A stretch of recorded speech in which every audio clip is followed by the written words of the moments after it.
جب حضرت مہدی کی قیادت میں مسلمان صاحب ایمان اہل عرب یہودیوں اور عیسائیوں کی طاقت سے ٹکرائیں گے تو ان کی مدد کے لیے دو جانب سے اللہ تعالیٰ کچھ بھیجیں گے مدد. ایک تو آخری مرحلے میں مدد آئے گی حضرت مسیح عیسیٰ ابن مریم کا نزول، جو یہودیوں کی طرف رسول بنا کر بھیجے گئے تھے. انہیں یہودیوں نے اپنے خیال میں سولی پر چڑھا دیا، لیکن اللہ نے فرمایا وما صلبوہ وما قتلوہ ولکن شبہ لہم بل رفعہ اللہ الیہ. اللہ تو اپنی طرف اٹھا کر لے گیا. اور احادیث صحیحہ جو کہ ہمارے ہاں متواترہ کے درجے میں، وہ احادیث جو صحیح ہیں کی ہیں، ان سے ثابت ہے کہ حضرت عیسیٰ ابن مریم دوبارہ زمین پر آئیں گے. اور یہودیوں کا سب سے بڑا سرغنہ جو خود مسیح ہونے ہی کا دعویٰ کر رہا ہوگا، مسیح الدجال، اسے حضرت مسیح قتل کرے گے. لیکن ایک دوسری حدیث سے معلوم ہوتا ہے کہ مشرق سے فوجیں آئیں گی حضرت مہدی کی مدد کے لیے. یخرجون ناس من المشرق یؤدون للمہدی یعنی سلطانہ. مشرق کی طرف سے فوجیں آئیں گی کہ جو مہدی کی حکومت کو مستحکم کریں گی. خراسان کا لفظ آتا ہے ایک دوسری حدیث میں. خراسان سے سیاہ عالم چلیں گے، انہیں کوئی نہیں روک سکے گا یہاں تک کہ وہ یروشلم میں جا کر نصب ہو جائیں گے. اور حضور کے زمانے میں اچھی طرح سمجھ لیجئے، ہند کسے کہتے تھے حضور کے زمانے میں؟ پاکستان ہند میں شامل نہیں تھا. سندھ و ہند، سندھ ایک مکمل ملک تھا، ہند اس کے بعد شروع ہوتا تھا.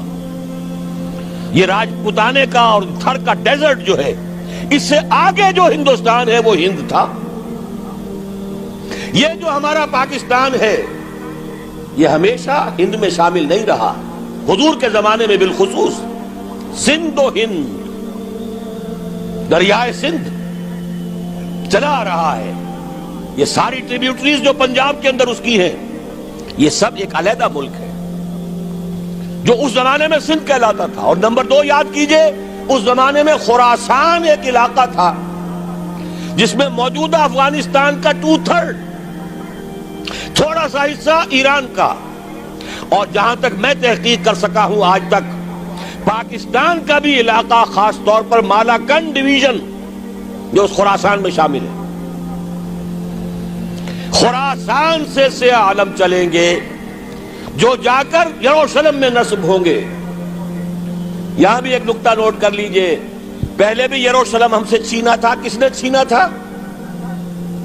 عیسائیوں نے، کروسیڈرز.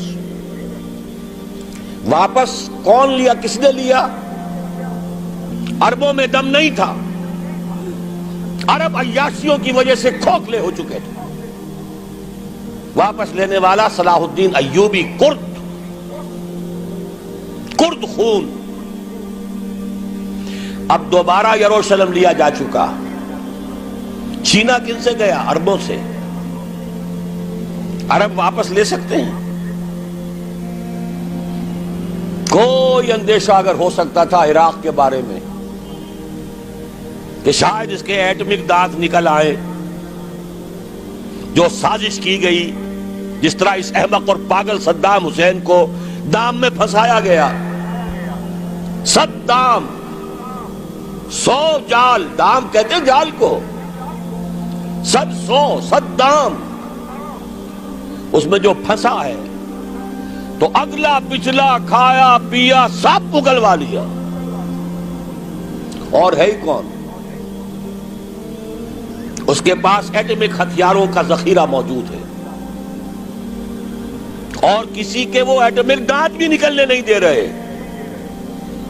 پاکستان کے اوپر کتنا دباؤ، اور ہمیں نہیں پتا کتنا کچھ دباؤ قبول کیا جا چکا.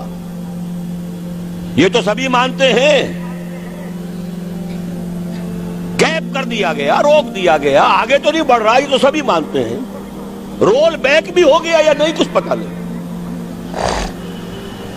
لیکن کسی صورت یہ نہیں تسلیم کریں گے، قبول کریں گے کہ کسی مسلمان ملک کے پاس ایٹم بم آ جائے. یہودیوں کے پاس ذخیرہ موجود، سب جانتے ہیں. بہرحال یہ جان لیجئے اس علاقے سے امید ہوتی ہے سندھ اور خراسان. حالات بہت خراب ہیں ہمارے، اور حالات بہت خراب ہیں افغانستان کے بھی، لیکن حالات کے بدلتے اللہ تعالیٰ کی مشیت کے تحت دیر نہیں لگا کرتی. سیرت نبوی میں مجھے نظر آتا ہے سن 10 میں 10 نبوی ہجرت سے 3 سال پہلے 2.5 سال پہلے کہیں سے کوئی امید کی کرن نظر نہیں آتی تھی کہ عرب میں اسلامی حکومت قائم ہو جائے گی. 10 برس ہو چکے محمد الرسول اللہ کو دعوت دیتے ہوئے، اور ابھی تک بمشکل 125 آدمی ہے.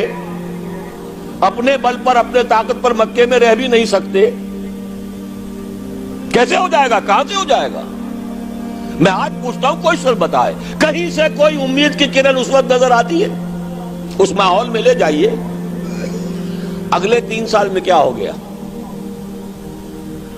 پہلے سال 6، اگلے سال 12، اس سے اگلے سال 72، اور بیعت عقبہ ثانیہ ہجرت، اور وہاں سے اب حضور کی طرف سے انیشیٹ شروع ہو گیا، انیشیٹو. تو ہم نہیں کہہ سکتے اللہ تعالیٰ کی قدرت، اللہ کی مشیت. یہ یقین ہے کہ دنیا کے خاتمے سے پہلے نظام خلافت قائم ہوگا، اور تمام دنیا میں ہوگا. ظاہر ہے کہیں پہلے کسی ایک جگہ سے ہوگا، جیسے حضور کے زمانے میں ہوا. اگر بیک وقت پوری دنیا میں ہو سکتا تو حضور کے دست مبارک سے ہوتا. اگر حضور کے دست مبارک سے بھی ایک ملک میں ہوا، جزیرہ نما عرب میں ہوا، پھر حضور کے امتی ہیں نا، ابو بکر ہیں، عمر ہے، عثمان ہے، صحابہ کرام کی فوجیں نکلی ہیں، امتی ہیں. امتیوں کے ہاتھوں اس کی توسیع ہوئی. اب بھی یہی ہوگا، کسی ایک علاقے میں ہوگا. میرا گمان ہے، میں یہ یقین سے نہیں کہہ سکتا. گمان بھی میرا ان احادیث کی روشنی میں ہے جو میں نے آپ کو بتا دی اور موجود ہے اس کتابچے کے اندر. علامہ اقبال نے بھی انہی کے حوالے سے کئی کہا ہے، میرے عرب کو آئی ٹھنڈی ہوا جہاں سے، میرا وطن وہی ہے، میرا وطن وہی ہے. اس علاقے سے کچھ ہونے والا ہے اور ہوگا انشاءاللہ. میری زندگی میں نہ ہو، آپ کی زندگی میں نہ ہو، کوئی پرواہ نہیں. حضرت حمزہ تو شہید ہو گئے غزوہ احد میں. 5 سال کے بعد حضور مکے میں داخل ہوئے ہیں فاتح کی حیثیت سے. حضرت حمزہ کی نگاہوں نے، ان آنکھوں نے تو نہیں دیکھا، عالم ارواح میں اللہ نے کیا مشاہدہ کرایا ہوگا انہیں، وہ تو ہمیں معلوم نہیں. بعض صحابہ شہید کر دیے گئے مکے ہی میں. بہت بڑی کامیابی. اپنی جان لگا دیں، اپنے آپ کو کھپا دیں، اپنے آپ کو مٹا دیں. جس طرح روڑی کوٹ کر بنیادوں میں بھر دی جاتی ہے، ہماری ہڈیوں کا چورا بنا کر اور ہمارے خون کے اندر اسے گوندھ کر اگر وہاں ڈال دیا جائے، اس سے بڑی سعادت کوئی نہیں. اس پر تعمیر ہو خلافت علی منہاج النبوہ کی، ہم اس کی بنیاد کے اندر دفن ہو جائیں، یہی بہت بڑی سعادت ہے. لیکن یہ ہوگا. میں نے عرض کیا تھا کہ یقین ہے مجھے کہ ہوگا، اور ہر صاحب ایمان کو یقین ہونا چاہیے کہ ہوگا. باقی یہ کہ یہ آثار ہیں اور احادیث بھی ہیں، اور 400 برس کی تاریخ بھی بتاتی ہے کہ یہیں سے ہوگا. 1000 برس تک سارے مجددین امت عالم عرب میں پیدا ہوئے. 11ویں صدی کا مجدد اعظم شیخ احمد سرہندی کہاں دفن ہے؟ سرہند میں، ہندوستان میں. 12ویں صدی کا مجدد اعظم شاہ ولی اللہ دہلوی کہاں دفن ہے؟ دہلی میں. 13ویں صدی کا مجدد اعظم سید احمد بریلوی، ان کی تو قبر بھی معلوم نہیں، لیکن ان کا خون جذب ہوا دریائے کنہار میں، اور ان کے سینکڑوں ساتھیوں کی لاشیں اس بالا کوٹ کے مقام پر.